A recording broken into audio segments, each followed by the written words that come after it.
नमस्कार दोस्तों, स्वागत है आप सभी का आपके अपने YouTube चैनल क्लियर एग्जाम पर। आप सभी जानते हैं कि यूपी में अब सभी एग्जाम नज़दीक हैं। ऐसे में हमें अधिक से अधिक जीएस के प्रश्न करने की आवश्यकता है। इस वीडियो में हम उन सभी प्रश्न को डिस्कस करेंगे जो एग्जाम में पूछे जाने की संभावना है, जैसे RO exam, junior added exam, UP PCS exam, UP SI exam और सभी एग्जाम्स जिनमें प्रश्न पूछे जाते हैं जीएस से, उनके लिए यह वीडियो इम्पोर्टेंट है। पहला प्रश्न है, किस पशु का अंकन हड़प्पा संस्कृति की मोहरों पर नहीं मिलता है? तो हड़प्पा संस्कृति की मोहरों पर किस पशु का अंकन नहीं मिलता है? तो इसका सही जवाब होगा घोड़ा। बाकी बैल, हाथी और भेड़ हड़प्पा सभ्यता से संबंधित थे। ऑप्शन नंबर सी करेक्ट होगा। वैदिक साहित्य का सही क्रम बताना है कि कौन सा है? तो वैदिक साहित्य, ब्राह्मण, आरण्यक, उपनिषद। तो इसका सही क्रम है वैदिक साहित्य, वैदिक संहिताएं, ब्राह्मण, आरण्यक और उपनिषद। भारतीय कला में बुद्ध के जीवन की किस घटना का चित्रण मृग सहित चक्र द्वारा हुई है? तो मृग सहित चक्र द्वारा किसका हुआ है? प्रथम उपदेश। बुद्ध के जीवन के प्रथम उपदेश का चित्रण मृग सहित चक्र द्वारा हुआ है। बुद्ध ने अपना प्रथम उपदेश कहाँ दिया था? सारनाथ में मृगदेव हरिण वन में दिया था। अगला प्रश्न है, किसका शिखर द्रविड़ शैली में बना हुआ था? तो ग्वालियर का तेली मंदिर शिखर द्रविड़ शैली में बना हुआ है, जबकि नक्काशियां व मूर्तियां उत्तर भारतीय शैली बनी है। अगला प्रश्न है, तैमूर ने किसके शासनकाल में भारत पर आक्रमण किया? तो नसीरुद्दीन महमूद। इंपॉर्टेंट प्रश्न है। तैमूर ने नसीरुद्दीन महमूद के शासनकाल में तुगल शासक था जो आक्रमण किया भारत पर। अगला प्रश्न है, किस सिख गुरु ने गुरुमुखी पर प्रारंभ की? तो किसने की? गुरु अंगद ने। ऑप्शन नंबर डी करेक्ट होगा। गुरुमुखी पंजाबी शब्द गुरामुखी से बना है, जिसका अर्थ है गुरु के मुख से। गुरुमुखी लिपि की वर्णमाला का सृजन गुरु अंगद द्वारा किया गया। अगला प्रश्न है कि कौन सा सही सुमेलित नहीं है? तो इसका सही जवाब होगा option number D, Lord Canning. विकल्प डी असत्य है, क्योंकि लॉर्ड कैनिंग ने उच्चतम निष्क्रियता की नीति नहीं दी थी। यह जॉन लॉरेंस द्वारा अपनाई गई है। लॉर्ड कैनिंग के समय 1857 की क्रांति हुई है। अगला प्रश्न है, कौन सा सही सुमेलित नहीं है? तो इसमें सही जवाब होगा ऑप्शन नंबर बी, चाड झील। चाड झील अफ्रीका महाद्वीप के चाड देश में स्थित है, ना कि दक्षिणी सूडान में। बाकी नासिर झील मिस्र में, कीवू झील रवांडा और सांभर झील कहाँ है? भारत में स्थित है। सभी प्रकार की जलवायु कटिबंध निम्नलिखित में से किस महाद्वीप में स्थित है? तो ऑप्शन नंबर डी करेक्ट होगा। एशिया महाद्वीप में स्थित है सभी प्रकार के जलवायु कटिबंध। अगला प्रश्न है, निम्नलिखित युग्मों में से कौन सा सही सुमेलित नहीं है? तो ऑप्शन नंबर बी करेक्ट होगा। सूती वस्त्र डेट्रॉइट, क्योंकि ओंटेरियो कनाडा कागज उद्योग के लिए प्रसिद्ध है। टेक्सास रासायनिक उद्योग के लिए, नगोया जापान ऑटोमोबाइल उद्योग के लिए, और जबकि डेट्रॉइट जो है ऑटोमोबाइल उद्योग के लिए प्रसिद्ध है। ऑप्शन नंबर कौन सा करेक्ट होगा हमारा? बी। अगला प्रश्न है, कौन सा एक सही सुमेलित नहीं है? तो इसमें पूछा गया है कि कौन सी खेती को किस नाम से जाना जाता है? तो इसका सही जवाब होगा सब्जियों की खेती को ओलोरीकल्चर के नाम से जाना जाता है। बाकी सही विकल्प दिए गए हैं। अगला प्रश्न है, निम्न में से किस एक स्थान से रुधिर वर्षा होती है? तो किससे होती है? इटली में। कैसी होती है? खूनी वर्षा होती है। सहारा मरुस्थल से भूमध्य सागर की ओर चलने वाली जो गर्म हवा होती है उसे क्या कहते हैं? सिरोको कहा जाता है। इस हवा के साथ लाल रेत की मात्रा अधिक हो जाती है तथा भूमध्य सागर की ऊपर से गुजरने के कारण नमी धारण करती है तथा इटली में कभी कभी वर्षा करती है तथा वर्षा में लाल रेत के कण रुधिर कहलाती है। अगला प्रश्न है, ग्रांड कैनियन क्या है? एक खड्ड है। ग्रांड कैनियन यूएसए के अरिजोना प्रांत में कोलोराडो नदी पर स्थित एक खड्ड है, ग्रांड कैनियन। अगला प्रश्न है, पृथ्वी की सतह का वह भाग जिस पर भूकंपीय तरंगों को सर्वप्रथम रिकॉर्ड किया जाता है, तो ऑप्शन नंबर क्या कहलाता है? अधिकेंद्र। जहां पर उद्भव होता है भूकंपीय तरंगों का सर्वप्रथम रिकॉर्ड किया जाता है अधिकेंद्र। कृत्रिम उपग्रह पृथ्वी से सुस्पष्टता से ट्रैक किया जा सकता है किसके द्वारा? डॉपलर इफेक्ट द्वारा। ऑप्शन नंबर 1 हमारा करेक्ट होगा। अगला प्रश्न है, निम्नलिखित विद्युत चुंबकीय विकिरणों में से किसकी ऊर्जा अधिकतम होती है? तो इसका सही जवाब होगा ऑप्शन नंबर डी, एक्स किरणों की ऊर्जा अधिक होती है। ऊर्जा के संदर्भ में विभिन्न विद्युत चुंबकीय विकिरणों का क्रम निम्नवत है: रेडियो तरंग, माइक्रोवेव, अवरक्त विकिरण, दृश्य विकिरण, पराबैंगनी विकिरण और गामा विकिरण। इंपॉर्टेंट प्रश्न है। अगला प्रश्न है, पुरानी किताबों का कागज भूरा किस कारण होता है? तो किसके कारण होता है? सेल्यूलोज का ऑक्सीकरण हो जाता है। ऑप्शन नंबर डी हमारा करेक्ट होगा। कौन सा एक गैर सेल्यूलोजी रेशे का उदाहरण है? तो नायलॉन है, जबकि रेयन, कॉटन, जूट, सन, लिनन आदि क्या हुआ? सेल्यूलोज के बने होते हैं। नायलॉन, पॉलिएस्टर आदि गैर सेल्यूलोजी रेशों का उदाहरण है। अगला प्रश्न है, कौन सा सही सुमेलित नहीं है? तो इसका सही जवाब होगा ऑप्शन नंबर डी, घटपर्णी जलोद्भिद नहीं है, तो ऑप्शन नंबर डी करेक्ट होगा। बाकी घटपर्णी नेपेंथिस कुल का कीटभक्षी पौधा है। यकृत व मांसपेशियों में ऊर्जा जमा होती है किसके रूप में? ग्लाइकोजन के रूप में। शुगर शरीर में ग्लाइकोज में परिवर्तित हो जाती है, जो एक साल शर्करा है।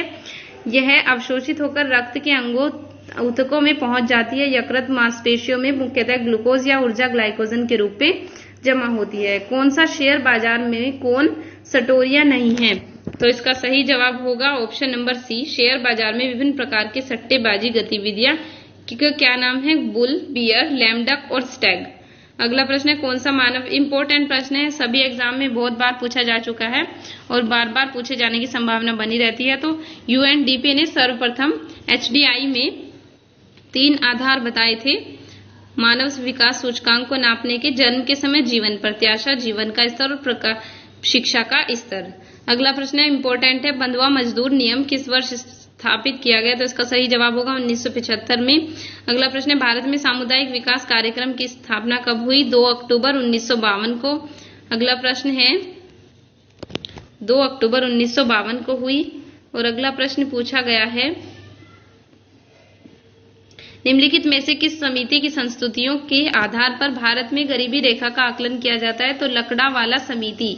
छठी पंचवर्षीय योजना के समय से ही योजना आयोग द्वारा राष्ट्रीय स्तर पर, राज्य स्तर पर गरीबी का निर्धारण किया जा रहा है। गरीबी का अनुमान लगाने की विधि समय समय पर गरीबी के निश्चित सूचकों के आधार पर पूर्व में गठित की गई और इन समितियों में अलग समिति इंपॉर्टेंट है 1977 में, लकड़वाला समिति 1989 में, तेंदुलकर समिति 2005 में शामिल है। गरीबी से संबंधित समितियां हैं अलग समिति, लकड़वाला समिति और तेंदुलकर समिति। ब्लू कार्बन क्या है? ब्लू कार्बन विश्व के महासागरों व तृतीय पारिस्थितिकी तंत्र द्वारा संग्रहित कार्बन है। तो इसका सही जवाब होगा ऑप्शन नंबर ए। सिरोही राष्ट्रीय उद्यान किस राज्य में स्थित है? मणिपुर में स्थित है। परिस्थितिकी विज्ञानों का केंद्र, इसमें पूछा है कि कौन सा सही सुमेलित नहीं है? तो भारतीय वन प्रबंधन संस्थान कोलकाता में नहीं बल्कि भोपाल में अवस्थित है। बाकी सभी सही दिए गए हैं। अगला प्रश्न है, प्रतिष्ठित टॉयलर पुरस्कार इंपॉर्टेंट है, किस क्षेत्र में दिया जाता है? पर्यावरण सुरक्षा के क्षेत्र में। अगला प्रश्न है, विभिन्न दिवस से संबंधित पूछा गया है कि कौन सा दिवस सुमेलित नहीं है? तो इसका सही जवाब होगा ऑप्शन नंबर सी, 16 सितंबर को मनाया जाता है विश्व ओजोन दिवस। बाकी सभी सही हैं। अगला प्रश्न है, हाल ही में यह प्रश्न करंट अफेयर से पूछा गया है, पुराना, इसको हमें नहीं पढ़ना है।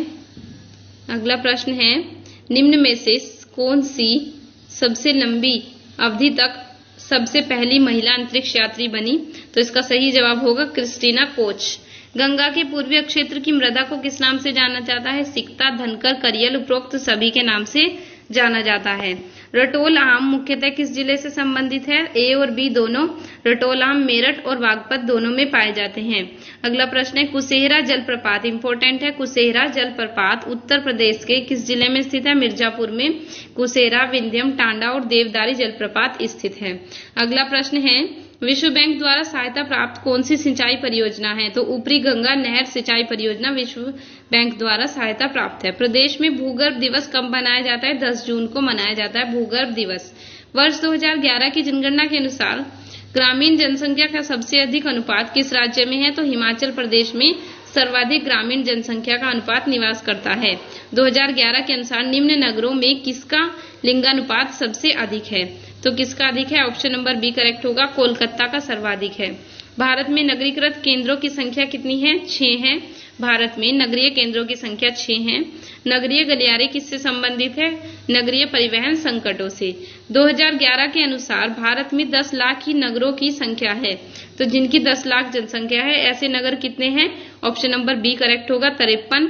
जबकि उत्तर प्रदेश में ऐसे 7 नगर हैं जिनकी जनसंख्या 10 लाख है। अगला प्रश्न है, किस अनुच्छेद के द्वारा 6 से 14 वर्ष के बच्चों के लिए शिक्षा का अधिकार मूल अधिकार माना गया है? इंपॉर्टेंट प्रश्न है, इसका सही जवाब होगा अनुच्छेद 21A।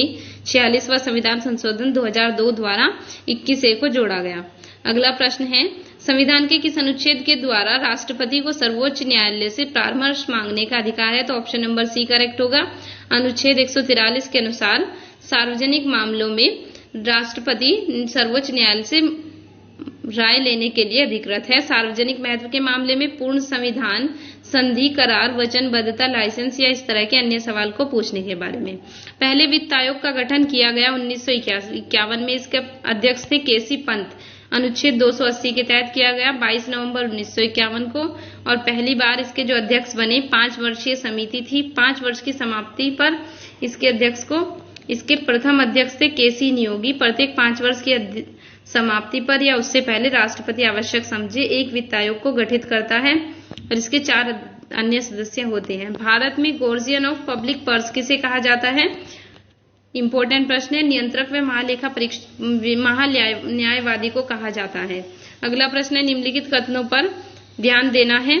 Justice VR Krishna Iyer और PN भगवती जनहित याचिकाओं को स्वीकार करने वाले पहले न्यायाधीश बने। हुसैन आरा खातून बनाम बिहार राज्य देश की पहली जनहित याचिका थी। तो इसका इंपॉर्टेंट प्रश्न है, 1 और 2 दोनों सही है, क्योंकि न्यायमूर्ति VR कृष्णा अय्यर और PN भगवती PIL को स्वीकार करने वाले, याचिका को स्वीकार करने वाले पहले न्यायाधीश बने। और SP गुप्ता बनाम भारतीय संघ 1981 के मामले में न्यायमूर्ति PN भगवती ने PIL की अवधारणा को व्यक्त किया। और हुसैन खारा खातून बनाम बिहार राज्य ऐसा पहला राज्य था जिसने IEL मामला लाया था। इस मामले को एक वकील द्वारा दायर किया गया था और जेलों की अमानवीय स्थिति पर ध्यान केंद्रित किया गया था। इस मामले में सुनवाई कैदियों के तहत 40,000 से अधिक की रिहाई हुई। तो धन्यवाद दोस्तों। अगर आपको यह वीडियो पसंद आई हो और आप आगे इसी प्रकार के प्रश्न देखना चाहते हो तो हमारे चैनल को लाइक, शेयर, सब्सक्राइब जरूर करें और आगे आने वाली वीडियो को देखने के लिए बेल